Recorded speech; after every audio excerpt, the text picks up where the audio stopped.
اعوذ باللہ من الشیطان الرجیم، بسم اللہ الرحمن الرحیم۔ شب برات کے اعمال، شب برات کے مختصر اعمال بیان کر رہے ہیں کہ جو ہر صورت آپ کو کرنے چاہیے۔ اس میں پہلا عمل ہے غسل کرنا، یعنی آپ کو شب برات کی شب شروع ہو جاتی ہے، شروع ہو جائے تو پہلا عمل غسل کرنا ہے، اور اسی غسل کے ساتھ جو ہے وہ آپ نماز بھی پڑھ سکتے ہیں۔ اور دوسرا عمل ہے شب بیداری کرنا، یعنی ساری رات جو ہے وہ جاگنا چاہیے۔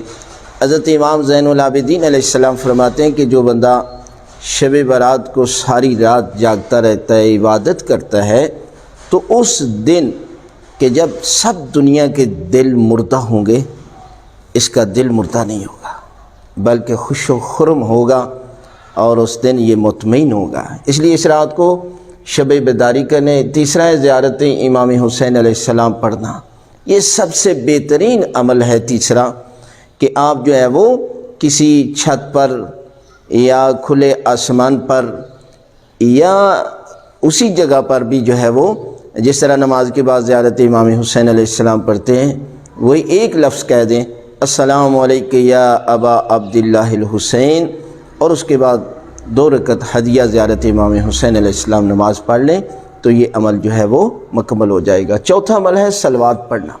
زیادہ سے زیادہ اس رات جو ہے وہ آپ درود کی تلاوت کریں، یعنی درود کی تسبیح کا ذکر زیادہ سے زیادہ کریں۔ اور اس کے بعد ہے دعائے کمیل پڑھنا، 5واں عمل ہے دعائے کمیل کو پڑھیں، جو اس رات کا بھی بہترین عمل ہے۔ اور چھٹا ہے 100 مرتبہ تسبیحات اربع پڑھنا، یعنی سبحان اللہ والحمد للہ ولا الہ الا اللہ واللہ اکبر، اس ذکر کا، اس تسبیح کا 100 مرتبہ جو ہے وہ آپ ذکر کریں۔ 7واں عمل ہے نماز 2 رکعت نماز پڑھنا۔ حضرت امام جعفر صادق علیہ السلام سے پوچھا گیا کہ اس رات کی بہترین دعا کیا ہے، تو آپ نے فرمایا کہ نماز عشاء کے بعد 2 رکعت نماز پڑھنا ہے، اور اس میں سورہ الحمد کے بعد سورہ کافرون، اور دوسری رکعت میں سورہ الحمد کے بعد سورہ توحید یعنی قل هو اللہ احد کی تلاوت کرنی ہے۔ یہ 2 رکعت نماز پڑھیں۔ 8واں ہے نماز جعفر تیار کا پڑھنا۔ عام ویڈیو بنا چکے ہیں اور اس میں تفصیلاً نماز جعفر تیار جو ہے وہ مکمل طریقہ بتایا گیا، اس کو بھی پڑھنا چاہیے۔ 9واں عمل ہے 4 رکعت نماز، ہر رکعت میں سورہ الحمد کے بعد 100 مرتبہ سورہ توحید کی تلاوت کریں، یہ 4 رکعت نماز پڑھیں۔ اور 10واں عمل ہے 100 رکعت نماز پڑھیں، ہر رکعت میں سورہ الحمد کے بعد 10 مرتبہ سورہ توحید کی تلاوت کریں، یعنی 100 رکعت نماز، ہر رکعت میں سورہ الحمد کے بعد 10 مرتبہ سورہ توحید کی تلاوت کریں۔